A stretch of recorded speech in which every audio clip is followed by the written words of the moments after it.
Good evening. I'd like to welcome Kiran Mazumdar-Shah from Biocon and her business associates to this segment, The Accidental Entrepreneur. Welcome. Thank you, Madeleine. Where did you start and how are you poised for the future? Biocon started in 1978, and this was purely as a result of a chance encounter with another entrepreneur who wanted to set up shop in India and asked me if I would partner with him on the venture, which I did. You could say that I'm an accidental entrepreneur. I always believed that if you fix yourself in one spot and don't keep moving, you will not do justice to the entrepreneurial potential. This is also a value that we believe at Biocon, and we live by this value. We have constantly evolved and kept ourselves prepared to take on the next big challenge. When we started in 1978, we were developing only household industrial enzymes. But soon thereafter, in about 3 or 4 years, we moved rapidly into developing enzymes producing generics. Interesting. Now, in the last 30 years, how has your company demonstrated sensitivity to change? Biocon has been a company which has always made bold decisions, has never shied from making choices which were right for the business. In fact, one of our recent acquisitions that we had made in Germany to gain foothold in the European market, we soon divested and exited that business because of changes in the German regulations which would make our business unviable. We could foresee that well ahead of the actual losses hitting our financial statements, and we exited that business.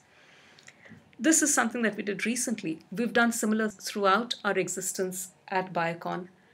And I would like Ehan, our head of strategy, to share the evolution of the company with you.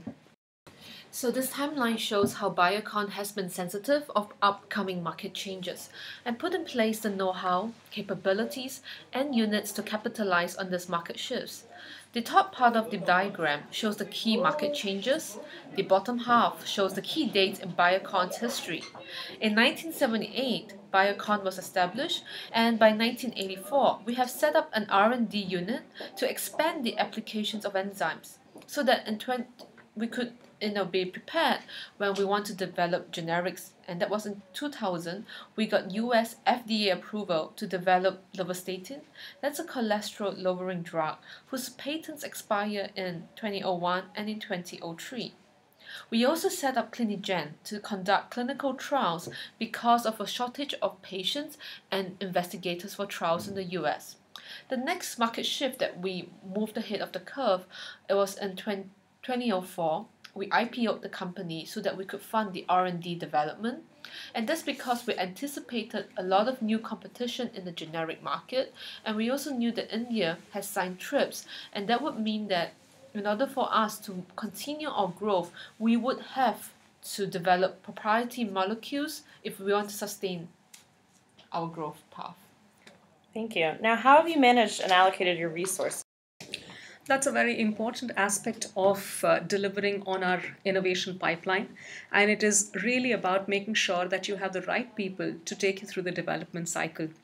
Even as we now enter the new phase of moving towards research and development and getting into products at the higher end of the value chain, we're constantly looking out for new talent, the right kind of people to come on board. But I would like to invite Prads, our head of operations, to share more details with you on this. Thank you. So resource fluidity is about the internal capability to reconfigure business systems and redeploy resources rapidly, something I believe we've demonstrated at Biocon by creating different business divisions over the years in response to shifting industry dynamics and opportunities.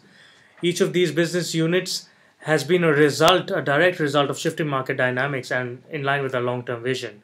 We've done this by reallocating people within the organization to fit with the changing business strategies, and we've altered our recruitment and training programs to fit the needs of these different business units at different times. We've also always emphasized on significant product applications, and we've always been committed to R&D even when resources have been scarce, as is evident from the fact that our R&D spend has never fallen below 5% of total revenues. Now, where do you see yourself going? To navigate the challenges of innovation in the next decade, we have adopted well-defined strategic frameworks that I hope will transform scientific discoveries into advances in human healthcare and generate substantial value for our shareholders. We hope to be successful in this venture too. Best of luck to you.